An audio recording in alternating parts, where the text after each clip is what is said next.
Por Bruce McMaster, presidente de la ANDI. Bienvenido, doctor.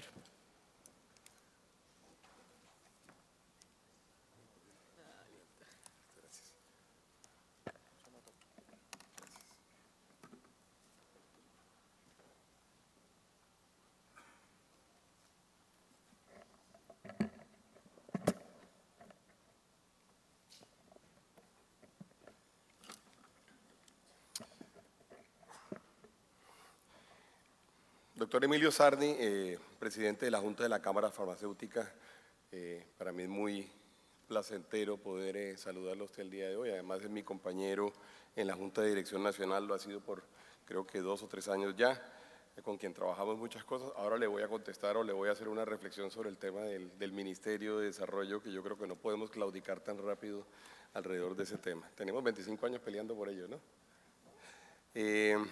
Saludo a la viceministra Carmen Eugenia, al viceministro Luis Fernando, a Tomás Liebó. Muchas gracias por estar aquí, primer secretario de la Embajada de Francia. A Rodrigo Arcila, director ejecutivo de la Cámara de la Industria Farmacéutica. A los directores de las otras cámaras de la salud de la ANDI. Ustedes saben que tenemos en este momento 4 cámaras, ojalá tengamos pronto una quinta en el sector de la salud. A los miembros de la Cámara Farmacéutica y a los miembros de las otras 4 cámaras, que también seguramente una muy buena parte están representados acá el día de hoy. A Mauricio Santamaría, presidente de eConcept, y por supuesto, y esto lo hago además,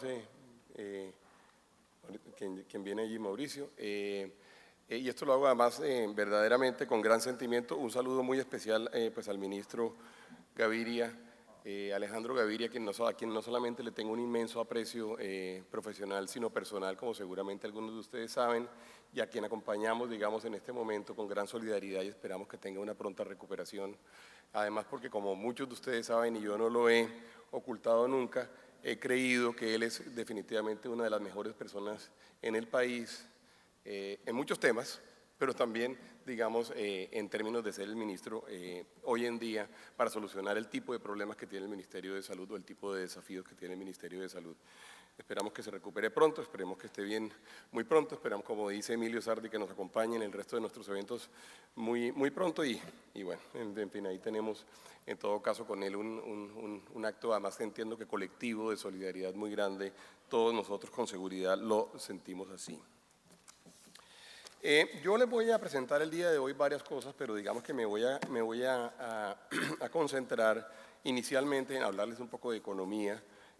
A pesar de que ayer hubo el foro económico, pues, o el debate económico, en el cual tuvimos oportunidad de oír a por lo menos 3 muy importantes expertos del área económica, del área macroeconómica, pero que además, se encuentran como en distintas orillas, porque pues tuvimos pues, a un miembro de la Junta del Banco de la República, el doctor Gerardo, tuvimos también a Alberto Bernal, tuvimos al doctor Clavijo, gente con distintas visiones además sobre un tema particular. Yo quisiera tocar un poco el tema económico, hablarle un poco de lo que ha sucedido durante este año 2017 a todos ustedes y también tener la oportunidad de decirle un poco lo que nosotros estamos esperando y cómo lo estamos proyectando. Voy a hacer también algunas referencias a temas, digamos, de actualidad que nos tienen especialmente preocupados. Perdón, me pego aquí una enredada horrible. Ok.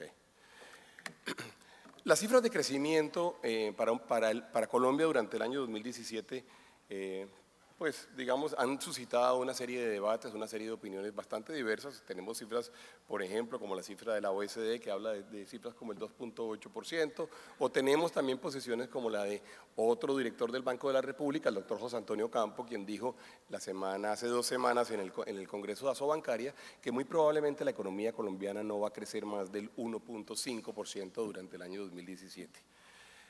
En todos los escenarios estamos hablando entonces de una economía que va a estar alrededor del 2%. 2% es definitivamente un crecimiento bastante modesto, por no decir que mediocre. No es lo que Colombia venía, digamos, registrando durante los últimos años. No es lo que Colombia ni siquiera había identificado como el crecimiento potencial de la economía. Recordarán ustedes que el Consejo, el Comité de la Regla Fiscal y el Banco de la República y el Ministerio de Hacienda habían dicho que el crecimiento potencial de la economía colombiana era de cerca del 4.5%. Pues bien, estamos hablando de una cifra que es menos de la mitad, estamos hablando del 2%. Yo soy de los que cree que efectivamente si las cosas siguen como están hoy en día, vamos a hablar de un crecimiento que no va a llegar al 2%. Me suena más la cifra de José Antonio Campos. Yo diría que probablemente vamos a estar en el 1.7 o 1.8%. Esto es importante desde el punto de vista de contexto internacional, porque es cierto que, que a nuestros vecinos no les está yendo especialmente bien. No hablaremos de Venezuela, caso aparte, yo diría que caso que no responde ni siquiera a las reglas normales de funcionamiento de las economías. Ecuador tiene un crecimiento negativo este año proyectado. Brasil tiene un crecimiento del 0.2% según una gran cantidad de autoridades económicas y de analistas económicos. Lo cierto es que es muy probable que si llegara a haber un impeachment del presidente Temer no se logre ni siquiera ese crecimiento y estemos otra vez en cifras en rojo, lo que sería pues muy desafortunado porque ustedes saben el efecto importante que tiene Brasil sobre los mercados emergentes en muchos sentidos. Perú tiene un crecimiento del 3.5%, este es un crecimiento bueno, pero fíjense ustedes qué llamativo. Hoy en día nos parece y le tenemos cierta envidia al Perú porque crece 3.5%, nosotros veníamos creciendo a tasas del 4.2, 4.5 hasta hace muy poco. Las cosas todas son relativas, ¿no? Chile, crecimiento del 1.7%, y quizás el dato sobre el cual quisiera llamar más la atención realmente es el dato de la economía mundial. La economía mundial crecerá según proyecciones de analistas, en cerca del 3.5% a 3.3%, 3.5% durante el año 2017. ¿Por qué quiero llamar la atención sobre ello? Porque quiero llamar la atención sobre ello por dos razones. La primera, si ustedes ven el primero de los periodos que les estoy mostrando allí, es el periodo del año 2000 al año 2008. Durante el año 2000 al año 2008, la economía mundial creció en un promedio de 4.3%, Colombia también. América Latina, por su parte, que es la barra del medio, crece solo el 3.7%, perdón. Durante la crisis del año 2008 y el año 2009, la economía mundial prácticamente no crece, es decir, tiene un decrecimiento pues, mínimo realmente de 0.1%, cero. La economía latinoamericana decrece en el 1.8% y Colombia crece el 1.7%. Durante el periodo 2010 a 2014, es decir, realmente hace muy poco, Colombia, por el contrario, muestra un desempeño significativamente más brillante que el resto de las economías y tenemos un crecimiento de casi el 5%, el 4.8%. El mundo crece al 4% y América Latina al 3.6%. En el periodo, y ojo con esto, no estoy hablando todavía, o no estoy hablando, digamos, de los meses enero, marzo, abril y mayo del año 2017, sino de el periodo 2015-2017, la economía colombiana crece el 2.4% y la economía mundial crece el 3.3%. Si ustedes ven, si recuerdan la proyección del slide anterior, estábamos diciendo que la economía mundial crecería al 3.5% y Colombia crecería al 2% o menos. Es la primera vez en los últimos 17 años que realmente Colombia está creciendo menos que el mundo. Y esto es llamativo y esto nos debe levantar alertas y esto debe suscitar reacciones y esto debe realmente hacer que la gente, las autoridades, me refiero a las autoridades económicas, a las autoridades monetarias y por supuesto el empresariado, digamos, en la medida en que pueda propiciar que haya políticas públicas correctas, deban tomarse medidas y como hemos venido diciendo, y se debe implementar un plan de choque. Esto no lo podemos ignorar. Algunas personas de alguna forma, pues yo no sé, critican que se digan estas cifras, o algunas personas critican que se mencionen estas cifras. Yo soy un convencido de que tenemos que siempre decir la verdad. Cuando haya cosas buenas las vamos a decir, cuando haya señales de alerta o tengamos señales de preocupación, también las debemos decir y las debemos decir por el bien del país. Y las debemos decir porque se necesitan tomar medidas, porque las autoridades y también el sector privado tenemos que tomar medidas y tenemos que actuar. De manera que este es un dato que definitivamente para nosotros es llamativo y debe suscitar reacciones. Me está costando mucho trabajo esto. Sí, mucho trabajo.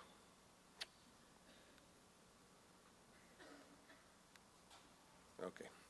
La economía colombiana sigue siendo una economía con una gran cantidad de factores estructurales valiosos y que son apreciados por los mercados.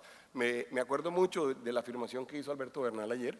Alberto Bernal dijo, y después lo conversábamos con él dijo, yo no tengo ninguna preocupación, ninguna, alrededor de las posibilidades de financiamiento que tenga la economía colombiana durante los próximos años. Lo recordarán los que estuvieron aquí el día de ayer. Él dijo, no tengo duda y no tengo preocupación o siento que no hay ningún riesgo para el financiamiento del sector privado, pero tampoco para el financiamiento del sector público, o al revés. De manera que hay unos ciertos fundamentales que sí van a ser sin duda favorables, que sin duda nos van a acompañar en términos del desarrollo económico del país de aquí en adelante y que tenemos que valorar. Es decir, esto es muy importante porque, entre otras cosas, ustedes ven allá arriba, el grado de inversión se mantuvo para Colombia y esta de alguna forma es uno de esos indicadores importantes en términos de cómo nos perciben en el exterior, pero es más importante por la razón que dijo Alberto ayer. Es importante porque aquí estamos hablando del financiamiento de la economía colombiana. El financiamiento de la economía colombiana está efectivamente más o menos garantizado para los próximos años. Por otro lado, Colombia ha arrancado un proyecto de hacer sus vías 4G. Esto tiene muchísimas implicaciones, tiene implicaciones de largo plazo, por supuesto, en términos de competitividad, pero tiene implicaciones de corto plazo muy interesantes alrededor de actividad económica. Es decir, como dicen los keynesianos, o más bien, es un tipo de política típica keynesiana en donde lo que estamos viendo es al Estado inyectándole actividad económica a la economía, en donde está diciendo, vamos nosotros a consumir cemento, vamos a consumir hierro, vamos a comprar tierras, vamos a emplear personas, vamos a desarrollar regiones, y eso es importante. Aún si las vías no han entrado en operación, eso es importante y tiene un gran valor. Los precios del petróleo nos han favorecido. Ustedes recordarán, tuvimos precios del petróleo alrededor de 40, por debajo de 40. Bueno, pues hoy en día estamos hablando de precios del petróleo que están alrededor de 50. Ojo con esto, parecería que es poco, pero esos $10 en realidad son el 25% del precio de ese producto que nos vale lo mismo producirlo. Esa es la razón, entre otras cosas, por las cuales ustedes vieron que durante los últimos días la Superintendencia de Sociedades dijo que las utilidades del año 2016 contra las utilidades del año 2015 habían tenido un incremento significativo. La principal razón son los precios del petróleo y los precios de los minerales. Esto lo digo porque en una emisora de radio esta mañana me decían que si el sector privado no debería ser entonces más solidario con los trabajadores, para un tema que voy a hablar ahorita, que es el de las horas extras, dado que habían ganado tanto dinero en el 2016. Primero, no es un tema simplemente de solidaridad, es un tema de competitividad, y así es como tenemos que trabajar. Y segundo, lo que hubo fue un gran crecimiento en la actividad relacionada con precios del petróleo y la actividad relacionada con precios del carbón y de los otros minerales. Pero son importantes para la economía, no hay la menor duda. Sin duda la inflación ha venido cediendo y esto es muy, muy valioso. Ustedes vieron que los datos que nos presentó ayer Gerardo Hernández del Banco de la República. Ahí yo tengo unas diferencias importantes con el Banco de la República, no las he ocultado, las he dicho por todas partes, pero además quiero hacer una referencia, digamos, a algo que él mencionó. Ustedes vieron y se acordarán de yo no sé si tengo en la gráfica aquí, no creo que la tengo, la gráfica de inflación, pero ustedes vieron cómo creció la inflación durante los últimos años, sí, desde el año 2015, en donde llegamos a un pico a mediados del año 2016, en julio del 2016 del 9%. Pues bien, ese pico se produjo, ese incremento se produjo duplicando la inflación en menos de 2 años, es decir, lo que tuvimos realmente fue un incremento muy grande. Y ojo con lo que dijo el doctor Gerardo, porque lo dijeron algunas otras personas y eso es permanente. Algunas de las principales razones por las cuales se incrementó la inflación en un país como Colombia tienen que ver con 3 temas. Primero, el tema del fenómeno del niño y el costo de los alimentos, sin duda. Segundo, el incremento en la devaluación, él mismo nos dijo, tuvimos una devaluación de cerca del 100% durante 2 años, eso tiene un efecto. Paréntesis, se lo advertimos al Banco de la República, se demoró en reaccionar fuertemente. Y tercero, un tema, y él lo mencionó, el tema del paro camionero. El paro camionero como que coincidía, digamos, con el mes de julio del año pasado. Pues bien, si esas son las razones por las cuales Colombia estaba sufriendo un proceso inflacionario, no encuentro, digamos, una causalidad verdaderamente explicable o una causalidad verdaderamente racional para decir entonces que lo que teníamos que tener era un incremento solamente, digamos, en tasas de interés tan fuerte como el que se dio durante los últimos años. Ustedes saben, hace 2 años estábamos con tasas de interés que no superaban el 4.5%, llegamos a tener tasas de interés, hablo de las interbancarias, tasas de interés del 7.75%. 75%. Significa esto entonces que se nos prácticamente duplicó el costo interbancario, lo que hizo que efectivamente tuviéramos un incremento muy fuerte en el costo del sector privado y del financiamiento del sector privado y el costo del financiamiento de los hogares y de las personas. Y esto es muy importante, por supuesto es muy importante, porque la economía no funciona siempre, digamos, con las fórmulas que los libros dicen, pero si hay algo en lo cual la economía sí funciona, es en decir que cuando la gente tiene menos dinero, pues compra menos, y cuando la gente compra menos, pues por supuesto los precios o la demanda baja y los precios deben tender a bajar. Se utilizó un mecanismo, una dosis, que por cierto fue una dosis bastante, digamos, reforzada. Él decía que hay que ponerle la vacuna, efectivamente nos pusieron una vacuna, pero no nos pusieron la vacuna doble ni triple, sino nos pusieron una vacuna como por lo menos 100 veces mayor que la que debíamos haber tenido. Colombia hubiera podido bajar su inflación con tasas de interés significativamente menos bajas y no hubiéramos jugado con algo que hoy en día está afectando la economía colombiana en forma seria. Yo cada vez que hago esto algo que está afectando seriamente la economía colombiana, que es efectivamente el nivel de la demanda. Porque entre otras cosas, también lo había dicho el Banco de la República, lo dijo también el Ministerio de Hacienda, el principal dinamizador de la economía durante los últimos 20 años en Colombia había sido el nivel de la demanda. Y ustedes lo saben, Colombia comenzó a comprar muchas más cosas, también comenzó a gastar más en salud, pero comenzó a comprar muchas más cosas como por ejemplo automóviles, comenzó a comprar apartamentos, comenzó a comprar ropa, comenzó a comprar, los centros comerciales se desarrollaron. Nos parece a veces que las ciudades se llenan de carros y de motos, bueno, pero eso es síntoma también de que la gente tiene con qué comprarlas. Nos parece que a veces las carreteras se llenan de motos y desaparecen los burros, bueno, eso significa que Colombia tiene cómo comprar motos y los campesinos hoy en día andan en motos y no en burros. Pues bien, la verdad es que yo siento que se le quebró el espinazo de alguna forma a la demanda y este es un dato bastante regular para lo que ha venido sucediendo. No sé si ustedes vieron, la ANDI anoche, seguramente va a tener más despliegue el día de hoy, pero la ANDI ayer proyectó el dato de la encuesta de opinión industrial conjunta, la que sacamos todos los meses, que la sacamos un poco antes que el DANE seguramente sale hoy o mañana, en donde dijimos que el crecimiento de los 4 primeros meses del año, es decir, hasta el mes de abril, era, en el caso industrial, era del menos 0.7%, mal dato, pero además dijimos que si uno quitara el efecto de reficar, es decir, el efecto de la refinación, estamos hablando de un decrecimiento del 1.8%. Pues bien, este dato hay que decirlo, este dato hay que publicarlo y sobre todo tenemos que reaccionar frente al dato. Todavía tenemos 6 meses y medio del año, yo lo que propongo y lo que he venido diciendo es busquemos formas de que la economía crezca. Tenemos algunas cosas interesantes, también digamos como el menor déficit de la cuenta corriente y las exportaciones que efectivamente han mostrado mejor desempeño durante los últimos meses del año, digamos, y esto hay que resaltarlo porque durante 4 años no habían crecido las exportaciones.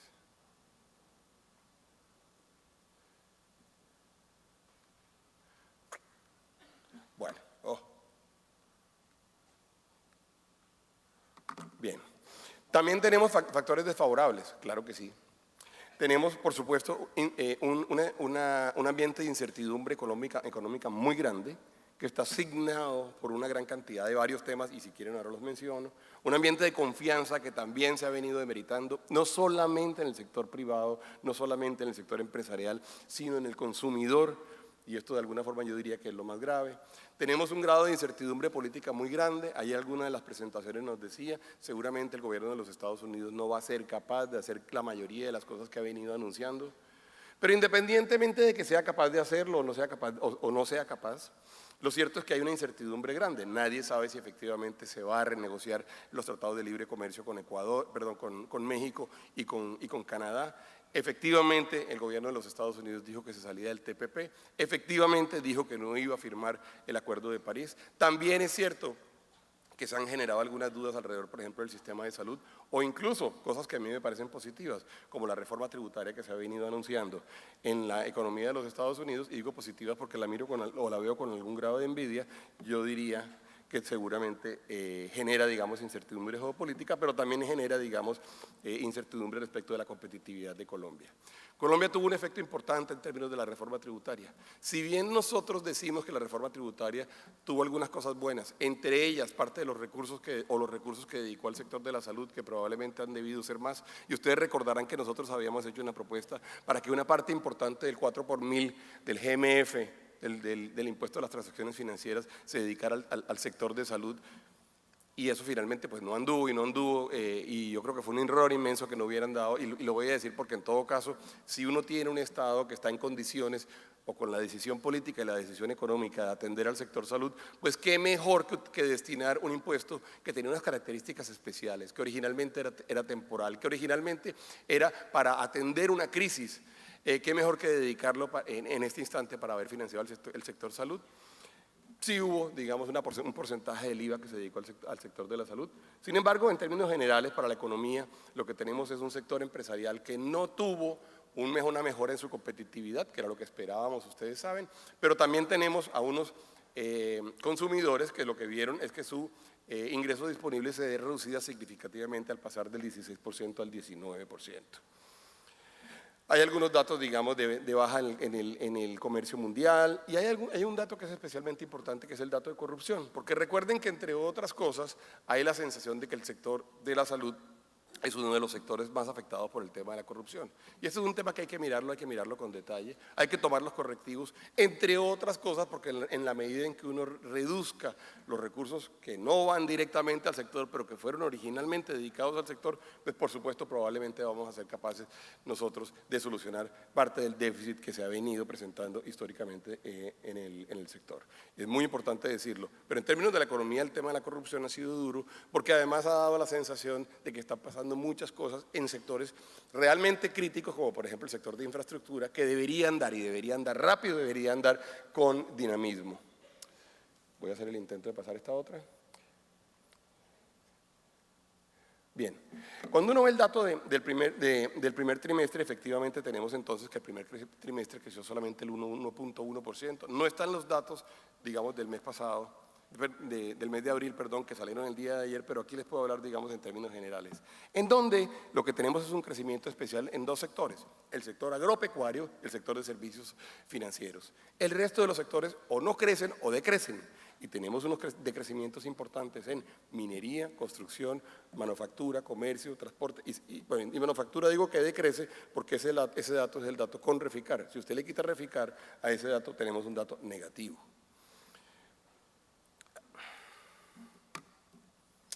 Yo juro que estoy oprimiendo una sola vez.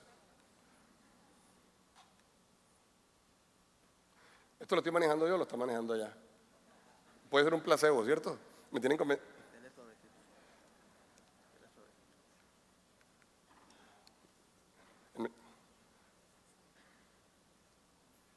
¿Te quieres quedar conmigo aquí? Bueno, esa no es la que quiero ver, ¿no? Dale atrás, atrás. Dale atrás, ahí, quietos. O adelante una. Bueno, ahí. Bueno, perdón. Una atrás. Ahí, por favor. Este dato, digamos, resume varias de las cosas que yo venía mencionando ahorita. Fíjense ustedes cómo ha bajado el consumo de hogares, fíjense lo que ha sucedido con la producción de la industria, fíjense incluso lo que ha sucedido con el sector farmacéutico, que ha tenido, digamos, un comportamiento distinto. Ojo con ese pico que ustedes ven allí, porque hay que mirar exactamente dónde está el cero. El cero está, digamos, muy presente y está por encima de prácticamente todo lo que está entre marzo del 2016 y enero del 2017. Ahí tenemos un sector que efectivamente presentó un pico especial en enero del 2017, bajó, en este momento tenemos una pequeña recuperación, y en el consumo de servicios lo que tenemos es un decremento que los está llevando al 1.4%. Ojo con esto, yo vengo haciendo como una labor casi que pedagógica, porque cuando uno ve estas cifras que son básicamente la primera derivada, es decir, el crecimiento o decrecimiento de algo, a mí me llama mucho la atención cuando un año o un mes se decrece el 3% y al siguiente mes decrecimos solamente el 2%, y entonces la interpretación de algunas autoridades es que estamos mejorando, que nos estamos recuperando. Digo, no nos estamos recuperando. Decrecimos el 3, ahora decrecimos el 2, este 2 decreció sobre la cifra decrecida en el año anterior, de manera que no nos estamos recuperando. Uno no se recupera hasta que no tiene verdaderamente crecimientos y cifras positivas. El menor decrecimiento no significa recuperación en ningún caso. Adelante, por favor. Ok, el clima de negocios se ha deteriorado, lo veníamos diciendo, y esto lo dice la encuesta de FEDesarrollo, lo dice todo el mundo, y ahí tenemos que el dato de arriba es el dato, digamos, de situación favorable y el dato de abajo es desfavorable. El dato desfavorable se ha mantenido más o menos fijo durante los últimos meses, el de situación favorable ha venido cayendo, y ha venido cayendo, digamos, importante. Si ustedes ven la pendiente de esa curvita al final, desde el 94, de manera que ustedes van a ver allí las cifras un poco comprimidas, pero el dato del año 2017 es un dato que tiene que llamarle la atención a cualquier persona. Eso es algo sobre lo cual tenemos que tomar medidas especiales. Siguiente dato. Siguiente slide. El desempleo efectivamente en el último de sus datos nos muestra que hay un decrecimiento en la tasa de desempleo y nos muestra cómo tenemos un dato total agregado en este instante del 8.9%. Hay que decir dos cosas sobre este dato, o tres cosas. La primera, este es el dato agregado para Colombia. Cuando uno ve el dato de las 13 principales ciudades, no estamos hablando de 8.9%, estamos hablando de 10.8%, de manera que en las principales ciudades no tenemos verdaderamente una tasa de un dígito y no ha venido, digamos, produciéndose un decrecimiento importante. Ahí no tenemos, esa realidad no se da allí. Y el siguiente punto que quisiera mencionar es el de las horas extras, porque lo dijimos el día de ayer. Y lo he venido diciendo el día de hoy. Yo lamento, y lo tengo que decir, lo digo claramente, seguramente aquí hay amigos de los medios de comunicación, pero lo dije también esta mañana por varias emisoras de radio, yo lamento que se haya aprobado el proyecto de ley de ampliación de la jornada nocturna. Nosotros le explicamos muchas veces al Congreso de la República, le explicamos también al Ministerio, al Gobierno Nacional, con cifras producidas por el Ministerio de Hacienda.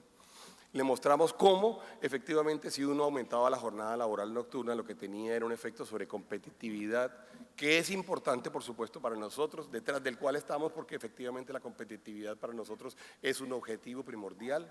Pero no solamente se producía ese decrecimiento en competitividad, sino adicionalmente también se produce un decrecimiento en el desempleo. Les quiero decir, hay una estimación por la cual, si hubiera sido a las 8 de la noche, en lugar de las 9 como fue, en la jornada nocturna hubiéramos generado un desempleo adicional, es decir, se hubieran acabado algunos empleos, que suman 73.200 empleos. Es decir, cerca de 350.000 personas o 400.000 personas se verían afectadas por esa medida. Y ojo con esto, porque la gente sí le dice a los trabajadores es que ustedes van a recibir más. Bueno, van a recibir más los que no caigan en la situación de desempleo. En el caso de las 8 de la noche estábamos hablando de que los trabajadores como un todo, es decir, el ingreso laboral como un todo, se reduce en 800.000 millones de pesos. Es verdaderamente una falacia, es verdaderamente una mentira cuando se le dice a los trabajadores que como un todo van a recibir más ingresos en razón del cambio de la jornada laboral. Si habláramos no de las 8 sino de las 9 de la noche, estaríamos hablando de cifras por la mitad, 400.000 millones de pesos menos y seguramente cerca de 36.000 empleos menos. Es decir, ese argumento que parece un argumento que puede sonar bien, que los trabajadores por solidaridad van a recibir más, que es equitativo, se está yendo en contra de los trabajadores y los trabajadores ojalá caigan en cuenta de ello y ojalá además le reclamen a quienes tomaron esa decisión. En Colombia tenemos que ser responsables, las decisiones hay que tomarlas con responsabilidad, las decisiones hay que tomarlas con conocimiento.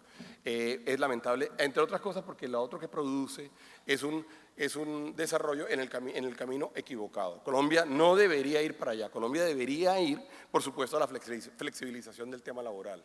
En la flexibilización del tema laboral es la que va a ser capaz de generar mayor competitividad y mayor empleo, sin la menor duda. Y lo han demostrado todas las economías. Estábamos yendo en la dirección contraria. Esto lo único que hace es aumentar además, por supuesto, la informalidad, que es realmente el principal problema laboral que tiene Colombia, que toca mucho al sector salud, por supuesto, porque la informalidad no cotiza. Porque la informalidad es la que de alguna forma hace que cerca del 50 o 55 o a veces 60%, dependiendo de la cifra que usted vea, el 60% de los trabajadores no cotizan a la salud, no cotizan a pensiones, no cotizan a cesantías y además no son correctamente remunerados, porque seguramente en algunos casos ni siquiera recibirán el salario mínimo. De manera que hay un tema grueso sobre el cual debemos hablar. Un adelante, por favor. Bueno, Colombia, como todos sabemos, ha venido perdiendo desde el punto de vista fiscal.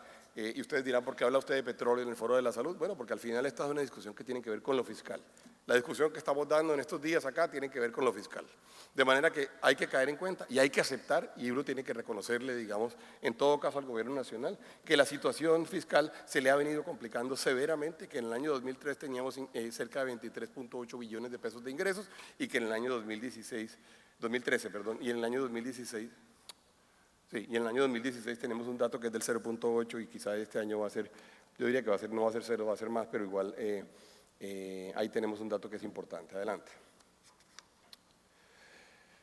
El déficit fiscal se ha venido moderando levemente, pero hay que decir, y esto es muy interesante, y ayer salió el marco fiscal de mediano plazo, seguramente ustedes lo vieron y no lo leyeron, porque esto no se lo lee uno, ni eso no son el tipo de cosas que uno debería leerse, con excepción de una razón que es la razón interesante y es la razón que hay que plantearle a todo el mundo, y es la razón de sí la situación económica o la situación fiscal actual o la situación fiscal proyectada pudiera eventualmente conducir a que necesitáramos tener una reforma tributaria adicional. Esa es la pregunta que está detrás de esto.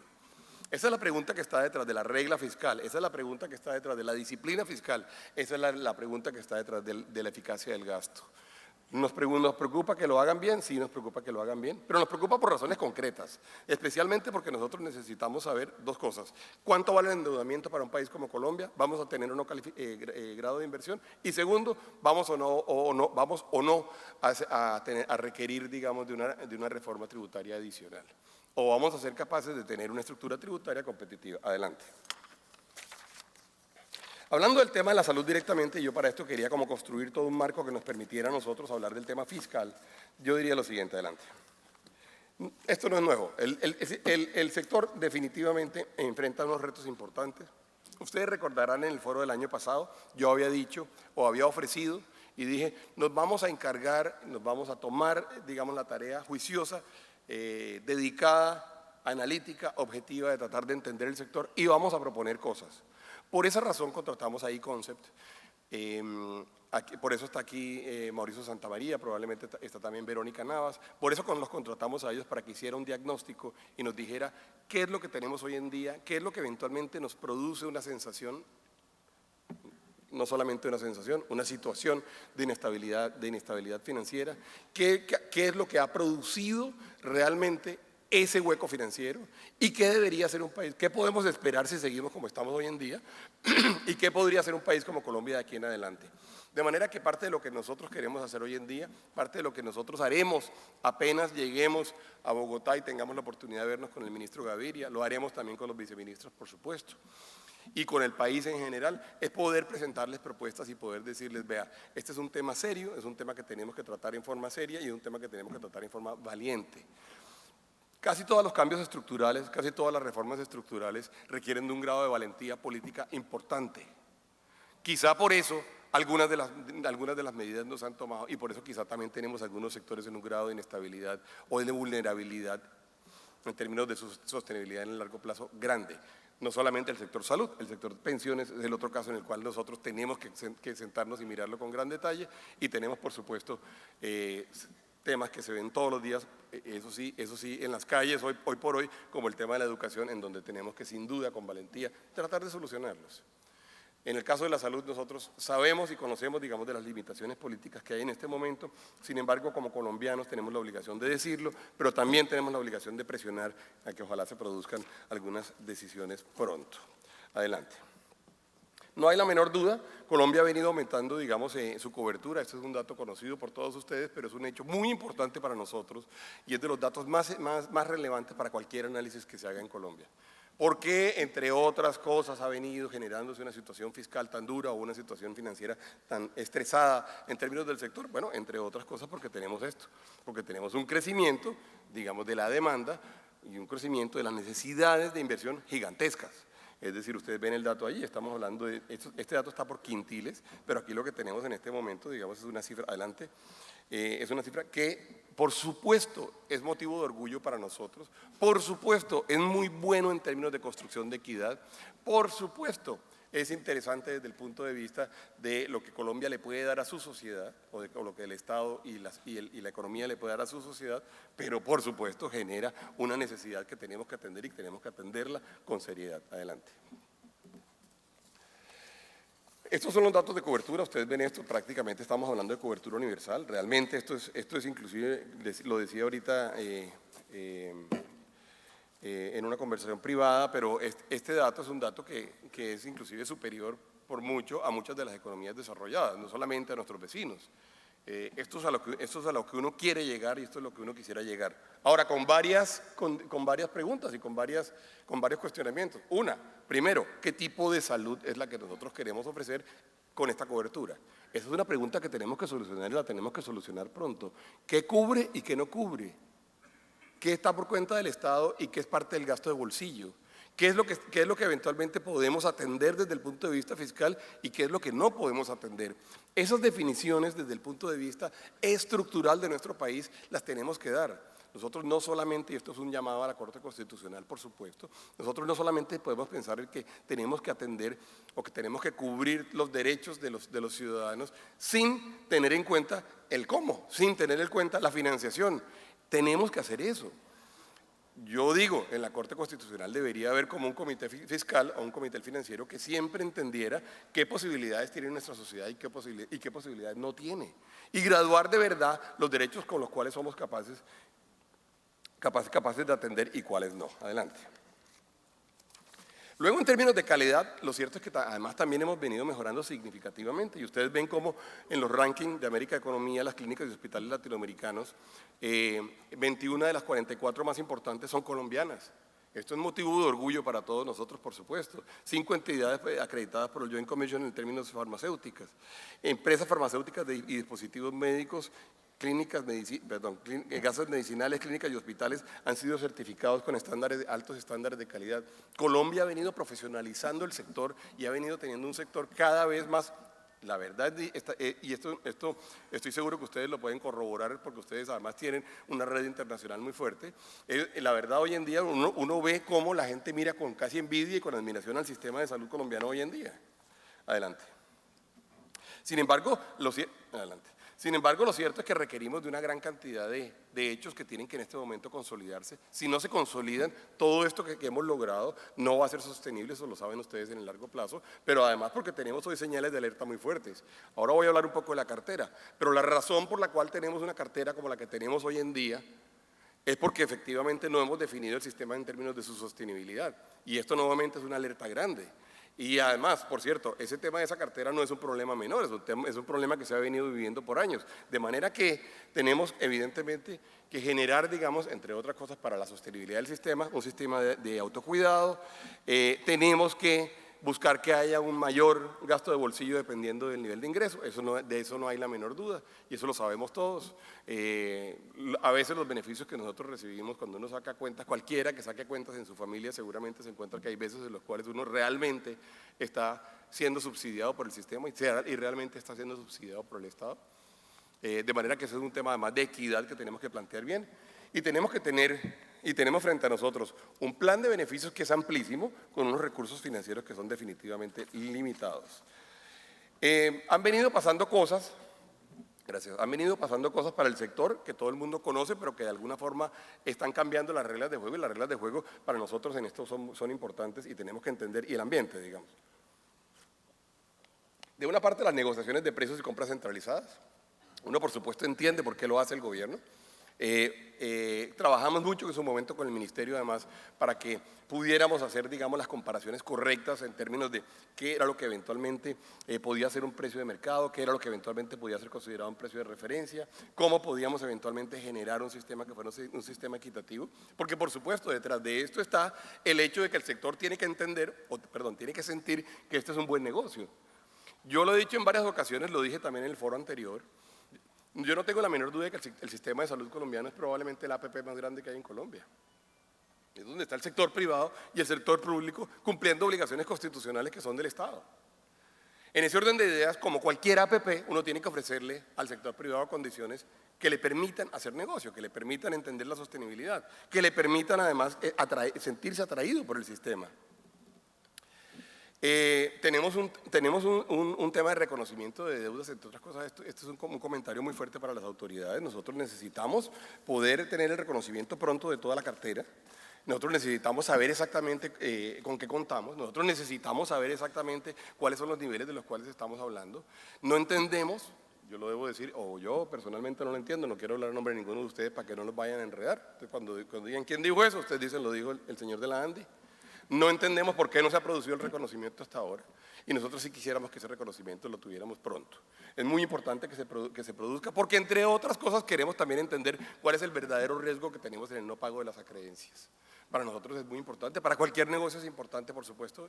Me he encontrado con que hay gente que dice que le reconocieron cerca del 90%, pero me he encontrado también con personas que dicen que le reconocieron el 12%.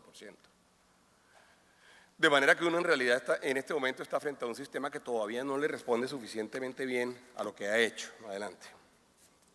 Ayer Sergio Clavijo habló de un dato de gasto que yo no tengo todavía confirmado porque este dato es del 2014, pero él hablaba de un gasto en salud que se acercaba a cerca del 8%, y no me acuerdo mal si habló del 8.2%.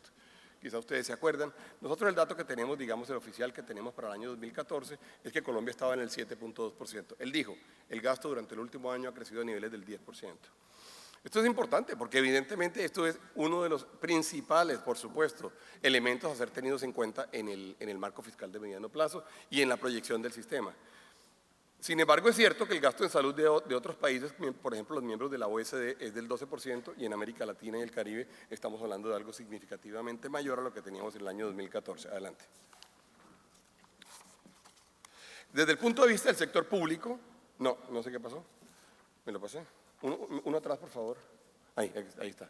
Ok, desde el punto de vista del sector público, el gasto en Colombia como porcentaje del PIB es de cerca del 5% y por eso entonces hablamos de cifras que se acercan a los 4 billones de pesos, a los 40 billones de pesos. Y ustedes lo tienen claro. En los países de la OECD, ahí fíjense ustedes, no tenemos una diferencia tan grande, hablamos de cifras cercanas al 7.7%. Adelante. El per cápita en Colombia, adelante. Adelante. Atrás. Ahí. Gracias. El per cápita en Colombia el gasto per cápita es relativamente bajo. En todo caso tenemos un gasto de $569. Esto sigue siendo, lo que nos muestra, digamos, es en todo caso el potencial hacia dónde vamos, pero el potencial no solamente en términos de los negocios, sino el potencial en términos de necesidades. Tenemos que tenerlo presente, los miembros de la OECD gastan más de $4.000 en ello, de manera que ahí hay un tema que debemos tener en cuenta. Adelante. Ok. Este dato, que entre otras cosas es un dato de la viceministra, es un dato del ministerio, nos habla de las fuentes de financiación y los usos de la financiación. Y ustedes ven ahí cómo, digamos, de los 40 billones de pesos, digamos, del año 2017, estimados para el 2017, tenemos que 19 tiene que ver con el recaudo directo, 11 tiene que ver con recursos del gobierno nacional, 9 con recursos de las propiedades de entes territoriales y otros recursos 523. Yo voy a resaltar algo que dijo Emilio Sardi. A pesar de la sensación que todos tenemos de falta de sostenibilidad del sistema, lo cierto es que hoy en día muy probablemente la solución era una solución relativamente fácil de obtener desde el punto de vista fiscal. Fácil de obtener, digo yo, pues, pero porque vaya a conseguir usted $1 billón o 2 billones de pesos.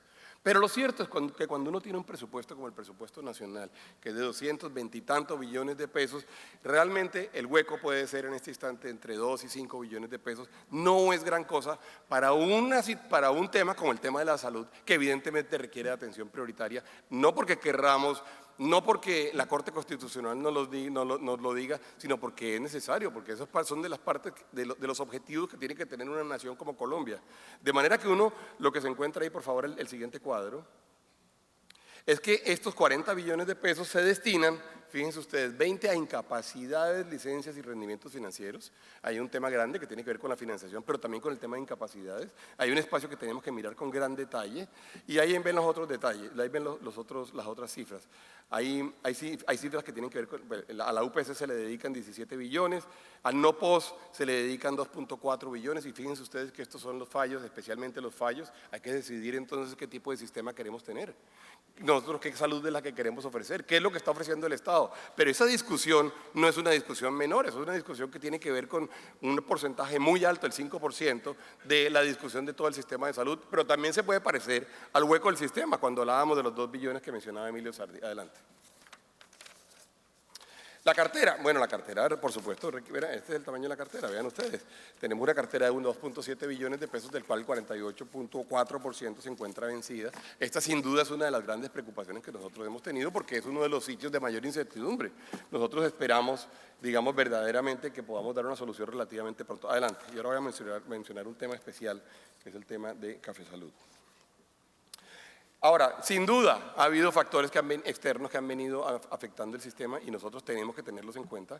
Aparecen, por supuesto, temas como investigación y desarrollo, hay que invertir en ello. Hemos tenido, ustedes saben, conversaciones amables con el Ministerio alrededor de qué puede entrar y qué no puede entrar en Colombia. La frecuencia del servicio, ustedes saben, a veces se encuentra uno con que hay una porción muy importante del gasto que es además absolutamente innecesario. Y el tema del envejecimiento de la población, que por supuesto genera mayores necesidades. Adelante, por favor. 2. La gran pregunta alrededor de sostenibilidad realmente es si la situación financiera está o no está afectando la calidad de la prestación del servicio. Algunos indicadores nos dicen que probablemente sí. Sería muy preocupante que nosotros, por no atender el tema y por creer que el sector privado es el que verdaderamente va a terminar atendiendo la situación, o los huecos, vamos a terminar generando además una caída en la calidad del sistema.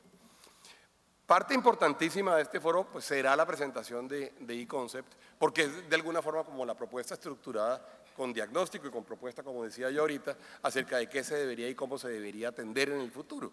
Pero lo cierto es que es muy probable que en un número de años, bueno, Clavijo decía que mucho antes, pero pues la estimación que ha hecho e-Concept es que sería en los próximos 20 años, llegáramos a un nivel del 10% del PIB en salud.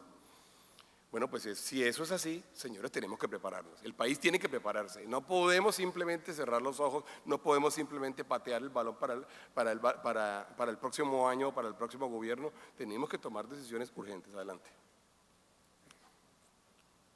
Bueno, evidentemente, de esto conocen ustedes más que yo, pero estos temas todos han sido inclusive incluidos dentro del estudio. El tema de los niveles de recobro, la igualación, por supuesto, del contributivo y el subsidiado ha tenido unas implicaciones inmensas en el sistema, los nuevos esquemas de contratación y gestión del riesgo, la interpretación del derecho a la salud, todo lo que mencionaba ahorita de las cortes y de los jueces, esos 2.4 billones de los fallos que ustedes venían allá del no-POS, el cambio en la participación de los regímenes, ustedes saben que teníamos un contributivo que era significativamente mayor que el subsidiado inicialmente, esa estructura cambió completamente, hoy tenemos un subsidiado mucho más grande. Adelante. Sobre Saludcop nosotros queremos, y Café Salud y Saludcop, yo quiero hacer el siguiente llamado. Es muy importante, desde todo punto de vista, incluyendo el jurídico, pero también el de la confianza legítima, es muy importante que no vaya a haber demérito de ninguno de los acreedores en el proceso que se está surtiendo en este momento en Café Salud. Es muy importante que no vaya a haber cambio en el orden de las acreencias.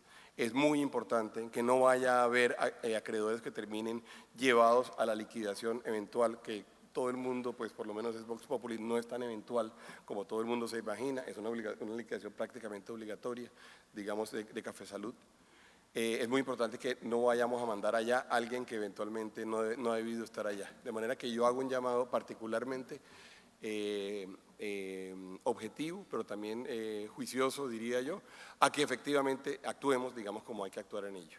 Busquemos las fórmulas para que Café Salud tenga una solución. Busquemos la fórmula para que uno u otro, o el que sea, o existe o no existe, digamos, ofertas en este momento. Hay una que ya está, pero busquemos la forma para que no haya demérito de los acreedores. Para mí, yo les quiero decir, esto sería verdaderamente un hecho que minaría significativamente la confianza en las formas de actuar en términos de derecho, además de derecho societario, ni siquiera de la estabilidad del sistema. Dejo ahí. Adelante.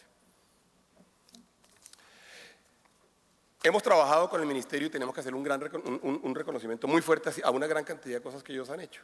El trabajo que hicieron con Caprecom, la financiación y la inyección de recursos que ha habido, la ley de saneamiento financiero, los procedimientos técnicos, científicos de MIPRES, la entrada en vigencia de la ley estatutaria, la reforma tributaria y la destinación específica de parte del IVA, son importantes y además no solamente son importantes, sino era difícil sacarlos adelante y tenemos que hacer un reconocimiento grande al trabajo que ha venido desarrollando el Ministerio de Salud. Propuestas. Esta propuesta seguramente las va a terminar profundizando significativamente Mauricio Santamaría y Verónica cuando hagan la presentación, pero yo debo decir que nosotros tenemos en este momento, digamos, un conjunto de por lo menos 16 cosas que creemos que hay que hacer y a las cuales creemos que hay que dedicarse. A uno tienden a decirle a algunos líderes, ¿sabe que identifique 3 cosas que solucionan el sistema de salud? Bueno, no es fácil identificar 3 cosas, hay que hacer muchas y hay que hacerlas en todos los escenarios y hay que hacerlas en todos los ámbitos. Hay que trabajar en Contraloría para la evasión y la ilusión, sin duda. En esto, digamos, entre otras cosas, nosotros hemos venido diciendo en términos generales, hay 4 entidades que deberían, o 4 sectores que deberían dedicarse a una cosa un poquito distinta a la que están haciendo. El Ministerio del Trabajo, la DIAN, la UGPP, digamos, y la UGPP deberían dedicarse mucho más a combatir la evasión y la ilusión que a hacerle visitas técnicas a todas las personas que pagan impuestos regularmente. Ellos se gastan un tiempo inmenso cayéndole a las mismas 3.000 compañías, a veces intimidándolas, a veces maltratándolas, porque tuvimos algunos casos y yo tuve reportes de ustedes de maltrato importante en algunas compañías a las cuales se le hicieron visitas. Yo no tengo la menor duda de que en Colombia hay que trabajar en este momento, y si ustedes quisieran enviar una señal, si uno quisiera enviar una señal fuerte alrededor del empresariado serio que hace las cosas bien en Colombia, en donde efectivamente se cumplen las cosas, yo trabajaría inmensamente con estas 3 entidades en esos temas. Evaluaciones técnico-científicas, depuración de población del CISBEN, el rol del prescriptor, donde creemos que hay que hacer un ejercicio grande con las personas que tienen a su cargo esa función, eficiencias en las compras de tecnología, promover el mayor gasto de bolsillo, como lo dije hace un rato, evaluación de las fuentes de financiamiento, destinación de recursos diferentes al sistema de salud. Por ejemplo, vemos unas oportunidades interesantes en el DPS que pueda trabajar en prevención, que pueda trabajar con por ejemplo, toda la población que ellos cubren.